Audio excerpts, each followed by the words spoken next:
Moving back to our topic from earlier today about healthcare and medical tourism, I'll try to be brief in my remarks today, but I want to tell you about the power of borders. And that seems like a really odd thing coming from a libertarian who doesn't believe in the concept of borders. But sometimes when your enemy has a certain idea to which they will stubbornly adhere, you can use that to your advantage. And in regards to medical tourism, the great thing about a border is that the government will not pursue you over that border.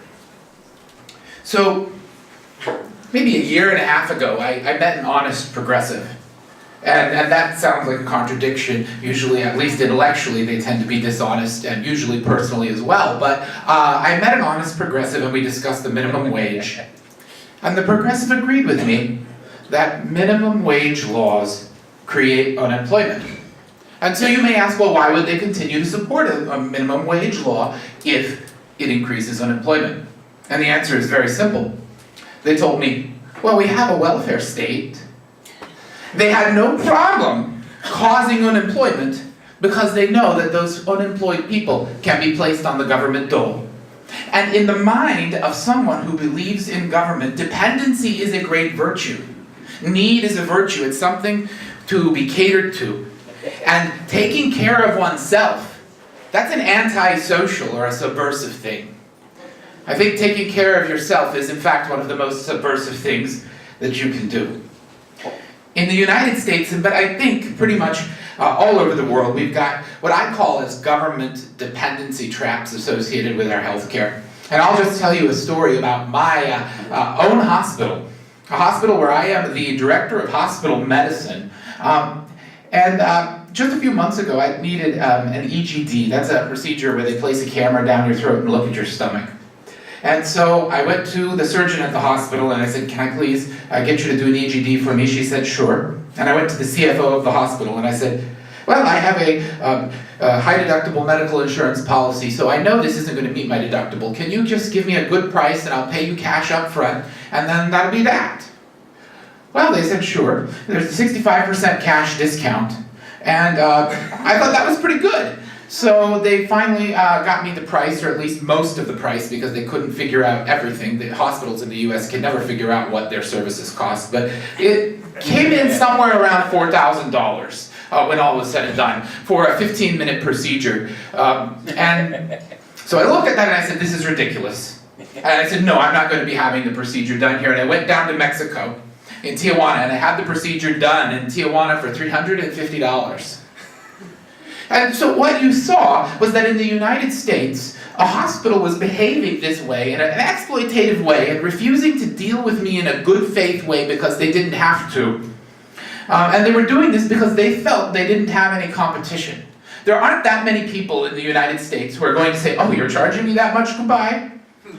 They don't have the option, or they don't have the knowledge. But I do, and I did. And that experience really colored my thoughts about the US healthcare system in such a way that after that happened, I actually just got rid of my health insurance. And I'm uninsured, proudly uninsured. And I vowed that I'll never voluntarily seek care inside the borders of the United States, because the hospitals are cartels, the doctors, my own profession, are cartels. They've used licensure, regulations, laws called certificate of need laws, etc., etc., etc., to create artificial scarcity. And then they use that scarcity to rip off their patients. And I'm not sure that we are doing the right thing when we call people patients within the borders of the United States. We might call them victims. Victims of the doctor's cartel, victims of the hospital cartel, and victims of the pharmaceutical cartel. But luckily, you can get away from them by going across the border. It's very subversive, I think, to do that. But what's happening right now is that you have people like Bernie Sanders and progressives and leftists arguing for socialism in healthcare. And when they make that argument, they start by saying people can't take care of themselves because expenses are so high. When it costs $4,000 for a simple 15-minute medical procedure, it's no wonder people are desperate and scared they can't pay it.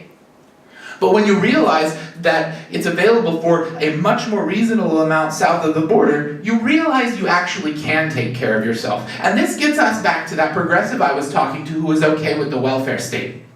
Because I believe that one of the reasons that left-wingers or leftists support regulation to the degree that they do, even though it is so detrimental to the markets and so detrimental to consumer behavior, is because they know it pushes people to depend on the state. And for them, the state is God.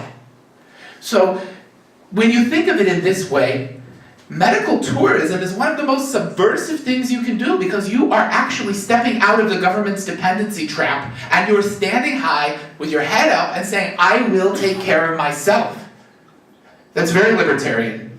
And I would strongly encourage you here, those Americans in this room, to consider that you are being ripped off every time you visit your doctor and every time you visit the hospital, but to also consider that there are other options. Mexico is one, India and Thailand are others. Depending on what you need done, you can have this done in so many places around the world. And those of you who are not from the United States, I would invite you to reflect on the idea that your own medical system is probably cartelized very similarly to the way the United States is. So you probably have physician licensure, and you probably have efforts by existing physicians to keep other doctors out of practice. You probably have a regulatory regime of hospitals that keeps ample competition from occurring. And that's because the urge to create a cartel is second only to the urge to reproduce in human behavior. We understand that when our services are scarce, we can extract value.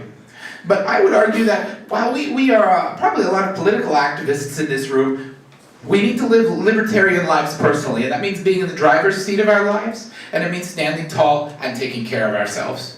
So I really appreciated David Beckwith's talk and Mary's talk. These are very important issues, and what I have to add is that you can live a libertarian life and live your principles when you take care of yourself.